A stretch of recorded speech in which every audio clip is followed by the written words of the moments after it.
Hi everyone, I just spent some time in a mental hospital, so I thought it was time to explain what happened. Start from the very beginning, I never had a good self-esteem, not even when I was very young. I never felt like I was good enough or that anyone could love me for who I am. And then I was bullied from ages 8 to 9 and all hell broke loose. Somehow I still managed to push through and be happy, but I felt broken inside. I'm 14 now and I'm still honestly not recovered from it.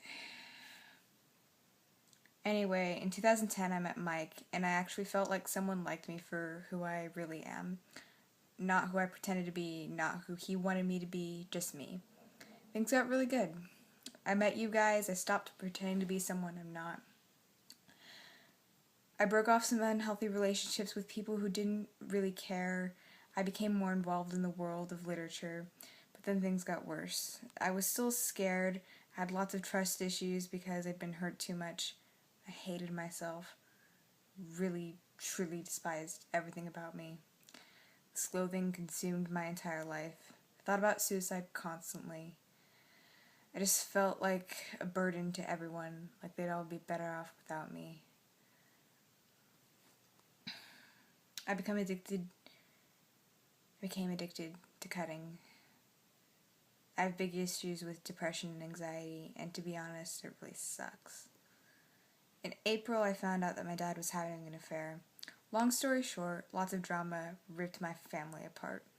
My mom told me I could call an interwebs person if I needed to talk, and I chose my friend Mark, who you might know as Yoda from New York. We've worked a lot on book things together. He kind of lets me be his proofreader, his publicist, and he actually made the cover for the Secret Discussions. Anyway, he's 60, super cool. I like him a lot. Sorry, I'm reading from this thing that I wrote because I don't trust myself to just go free script. It will end up being a really long video. I like him a lot. I can't even begin to describe what he's helped me through. He's the one who convinced me to tell my parents and seek therapy, so I've been trying to recover. I was diagnosed with cyclothymia, which is a milder form of bipolar disorder. It basically means I cycle through a few days of happiness and a few days of severe depression each week. I'm going to be medicated for it soon. What happened this week is I cycled into depression bad. This is something I wrote while hospitalized. The thing is, I've been suicidal for months. It hurts so much every single day to feel so worthless that I think the world would be better off without me. It takes a lot to convince myself to stay alive. Stay alive for my little sister, for a book, for Tersis, Mike, because my death would complicate things and I want a future in publishing. Stay alive because my suicide plan kind of sucks. Because I want to overcome this and I want to be happy. But this week, the only reason I didn't try to kill myself is because of Mike. He had the unfortunate experience of being on Skype with me when something inside of me snapped. And I was sobbing for hours, and I told him I just wanted to die. And I wish something would kill me already because I couldn't handle it anymore. And I remember wailing as I walked over to get duct tape, and how horrified he seemed because what if I tried to kill myself right there in front of him? Instead, I ended up duct taping my hands together because I was afraid I was going to cut. I would have cut that night. I would have possibly bled to death right then. But how could I do such a thing in front of someone I love so much? And in the middle of my hysteria, I told him I didn't know what to do anymore. And he said something along the lines of, "Neither do I. And I'm sorry. I wish you had someone better at this than me. But I think you should keep pushing on. Because I love you, and it would kill me to watch you die."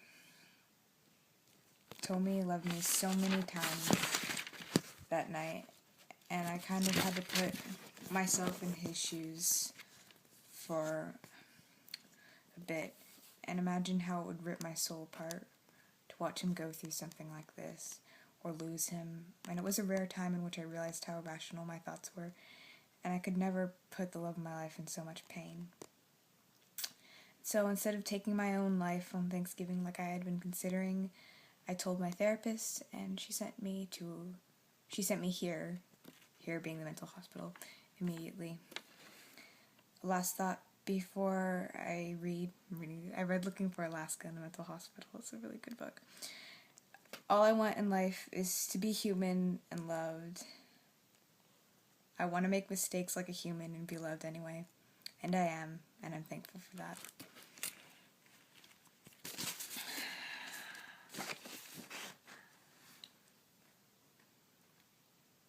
I'm gonna go off of my script for a little bit and admit something. Like I had mentioned about the cutting, it's a really bad addiction. And I had been doing really well on my recovery. I was almost 6 months cut free. I would have been 6 months free on December the 1st, but while I was in the car, my mom brought my tweezers, because they don't let you have tweezers there, and my face was so hairy, and I just had to, had to clean it up, and I couldn't wait. And I was, like, really, really stressed in the car, because she was just talking about things that were stressing me out. And I didn't think twice about it. I self-harmed, and I'm not proud to admit that, but I feel like you guys deserve my honesty. I'm going to try really hard not to make this a relapse.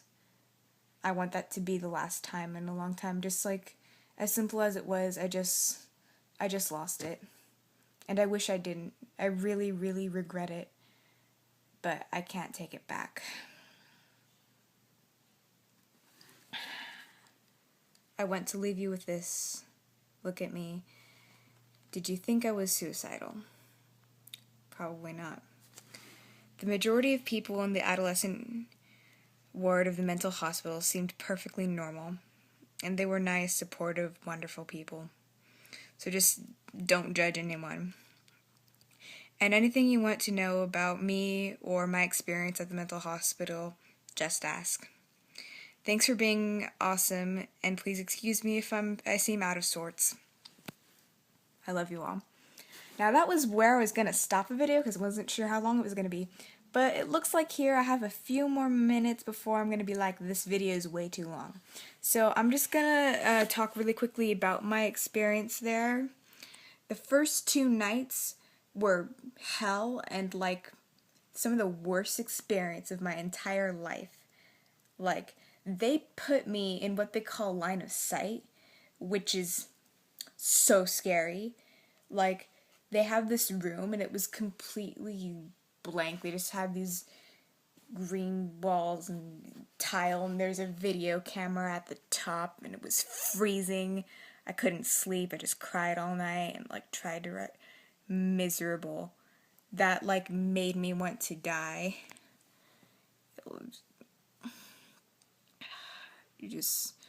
That's when I wish I didn't. That was like one of the point where I just wish I hadn't gone to this mental hospital. I wish I would have tried to kill myself then.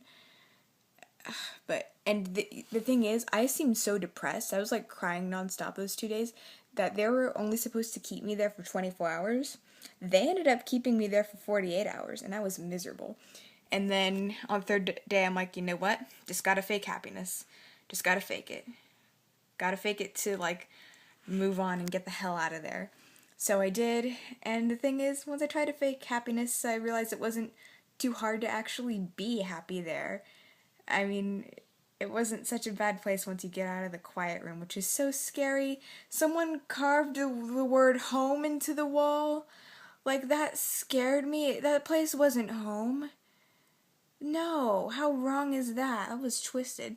No, the even more twisted thing is, in my room, someone, like, carved the word help in my wall. I was so freaked out. Like, I didn't see them carve it, but it was just, like, in my wall when I got into my room. I'm just like, I don't want to be here. Gross. Yeah. It was a pretty cool place, though. Like, the people were really cool. The staff was cool there. I really loved everyone. And I seem to enjoy the groups more than everyone else. Like, everyone seemed to hate cognitive therapy and adjunctive therapy and, like, chemical dependency groups. I don't have, like, a drug or alcohol problem, by the way, but there were a few people there who did. And yeah, that was just, I don't know. I think I took more enjoyment out of it than most people did. What else? There were, like, so many inside jokes there. Like, I'll give you the zoo if you give me the monkey. Like, just, one of the staff ordered pizza for us, but not all of us, just the ones who moved up to levels 2 and 3. There's a weird level system where, like, you have to do certain packets and be there for a certain amount of time and you can level up. And, yeah, I got to read, but I'm happy to be home now because the showers were cold and the food sucked and I didn't get phone or internet. So as much as I'm gonna miss everyone there for now, I'm, like, really happy to be home and back with you guys. Yeah. But it wasn't all bad.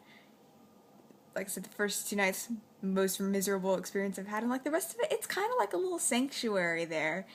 Like, everyone's supportive, there's nothing you have to worry about, nothing, like, triggering there.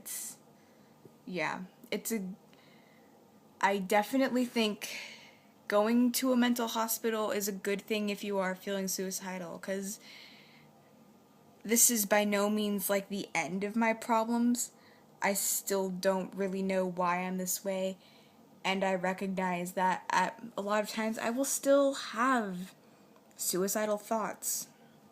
I won't act on them, but I know they'll still follow me for a while. And nothing's gonna change that. Not now, anyway. I'll keep working on it, though. I'll keep working on my recovery. And thanks again for being there to support me. It means a lot. Bye.